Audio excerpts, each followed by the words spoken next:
Hoy, el tema obligatorio, de entrada, conocer algunos detalles del caso Calamar, que es como ha denominado el Ministerio Público a esta horda de allanamientos y arrestos que se ha producido contra algunos exfuncionarios del gobierno anterior.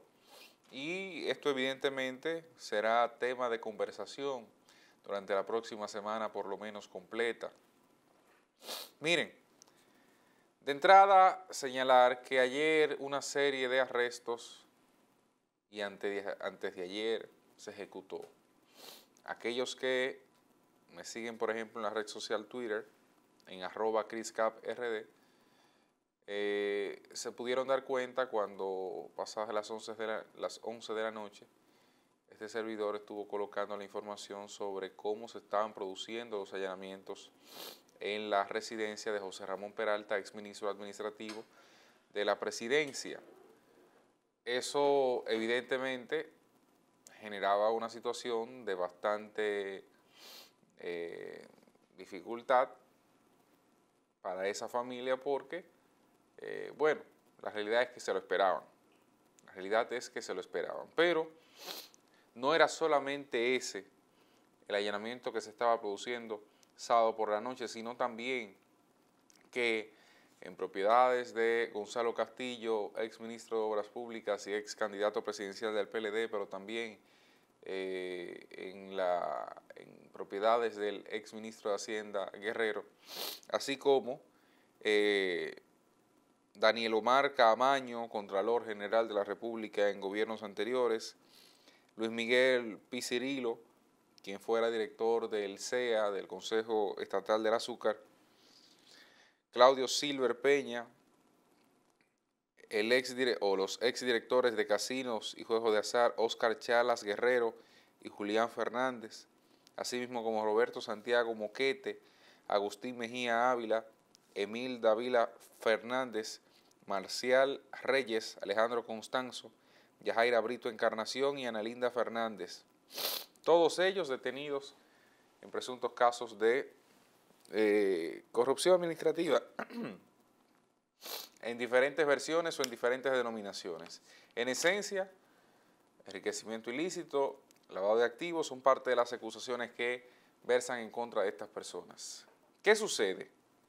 Bueno, de entrada, yo creo que el Ministerio Público tiene ahora quizás la tarea más difícil de toda su historia. Y cuando me refiero a toda su historia, me refiero no desde la institucionalización de esa entidad, sino exclusivamente me refiero a la historia moderna, que es básicamente como aquí se ha vendido, que hay una refundación del Ministerio Público partiendo de su independencia. Y yo hablo de esto porque de entrada, para que usted tenga una idea, el allanamiento que hubo en casa del hermano del ministro de Deportes, el señor Camacho Rivas, resultó ser un allanamiento erróneo y parecía ser la única figura cercana al Partido Revolucionario Moderno envuelta en este caso. Pero resulta además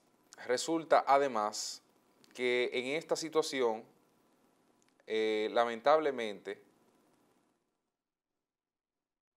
lo que hoy se pone de manifiesto, lo que hoy es ejemplo, no es más que la tarea que tiene el Ministerio Público. ¿Por qué lo digo?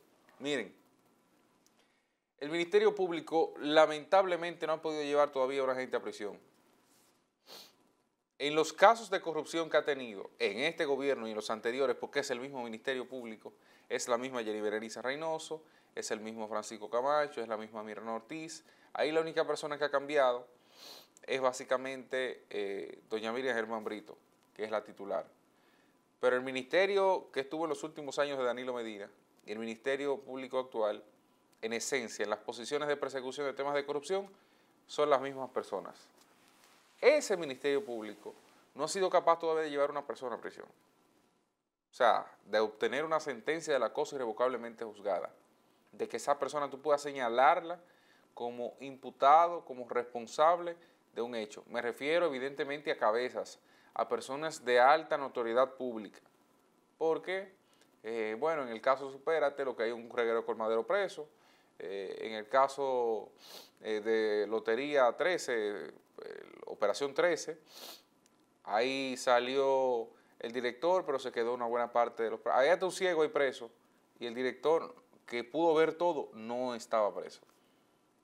Pero además está la situación del caso Odebrecht, donde la mayoría de los implicados resulta y acontece que están en su casa.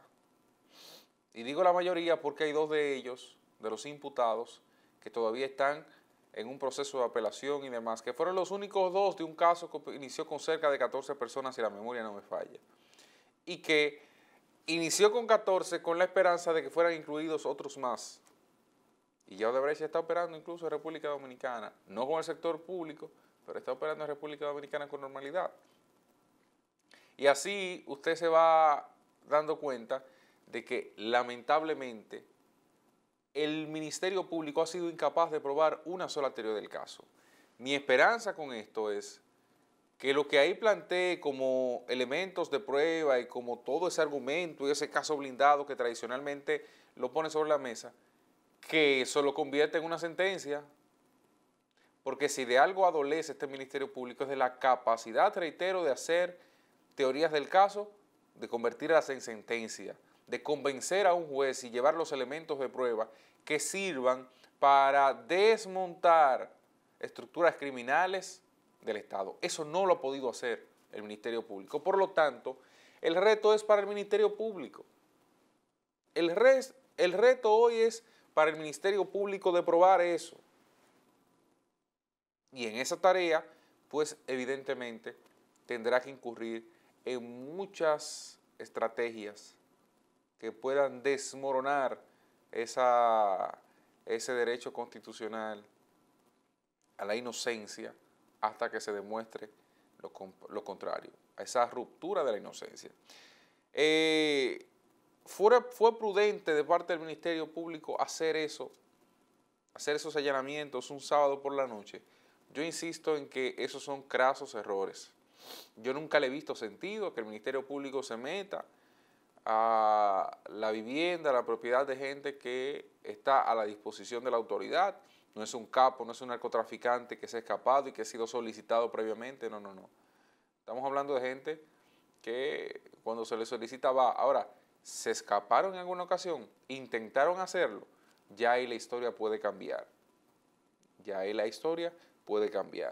Yo creo que el Ministerio Público fue poco prudente, tuvo poco tacto en ese sentido, pero eso es un elemento más accesorio que otra cosa, aunque en términos de proceso,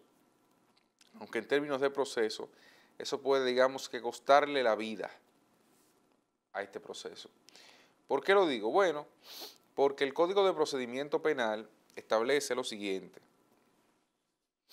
Dice el Código de Procedimiento Penal que la orden de arresto dice que debe ser emitida a solicitud del Ministerio Público cuando es necesaria la presencia de la persona que va a ser arrestada, evidentemente, y existen elementos suficientes para sostener razonablemente que es autor o cómplice de una infracción que puede ocultarse, fugarse o ausentarse del lugar. Yo creo que ninguna de las tres condiciones se aplica a una buena parte de los que ahí estuvo, de los que están bajo arresto hoy.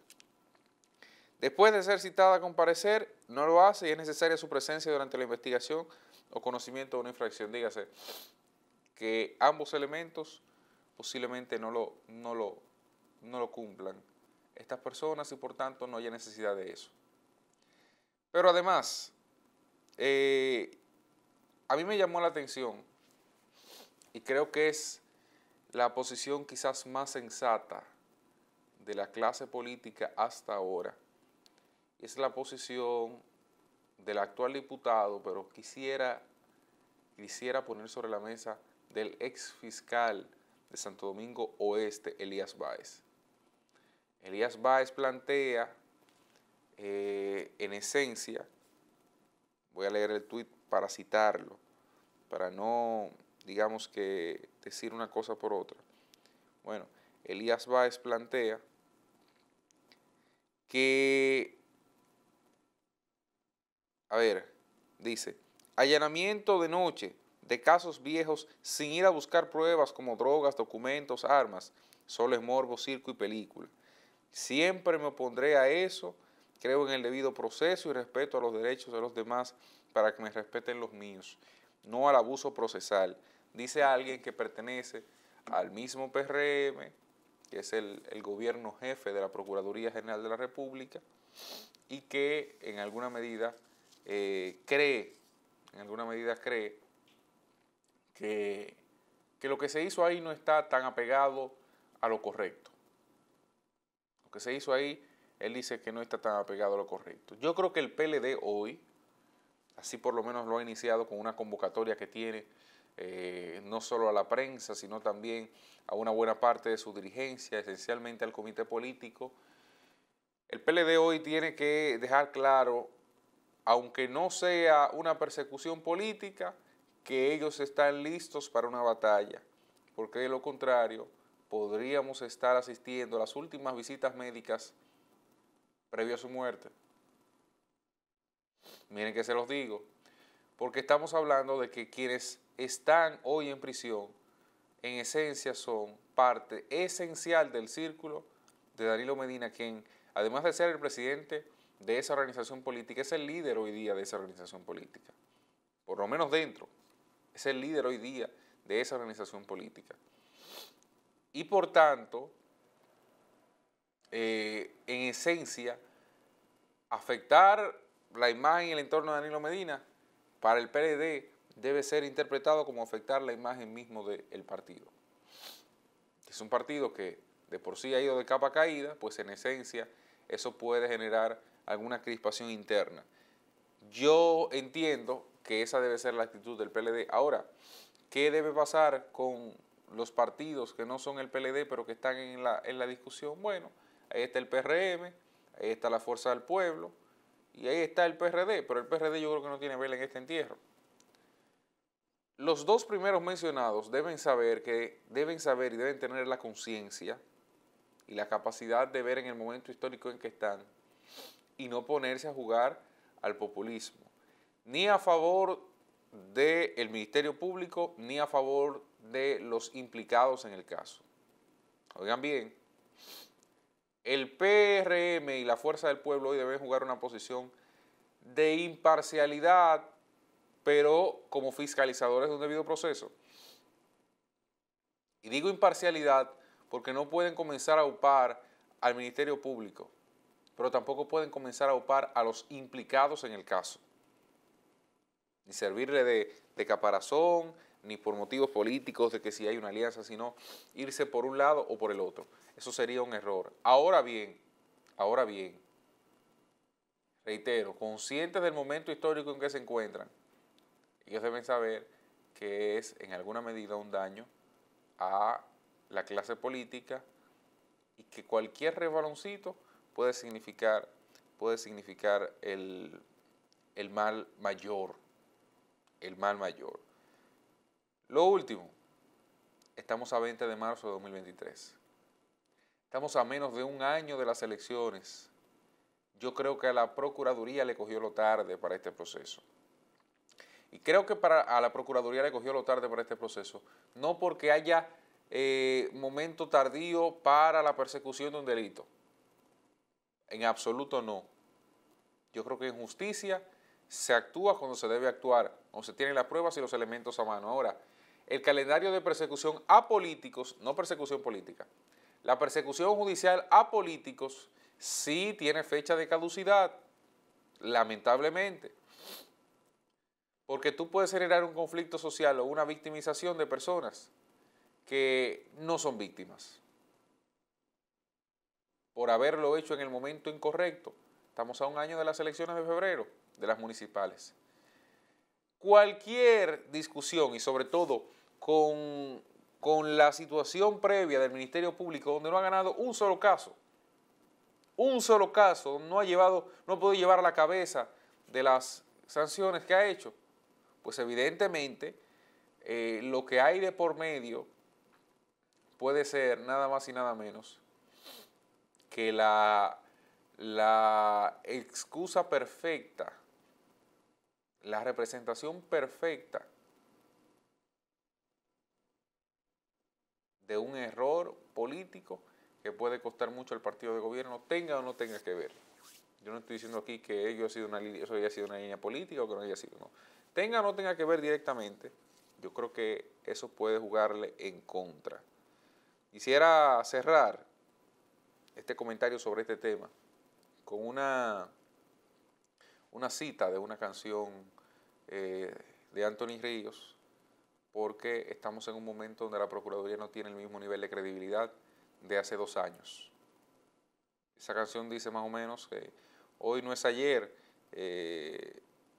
las cosas que se fueron no podrán volver, lo que ayer destrozaste hoy no puede ser, atrás se quedaron por siempre perdidos tus sueños y mis sueños.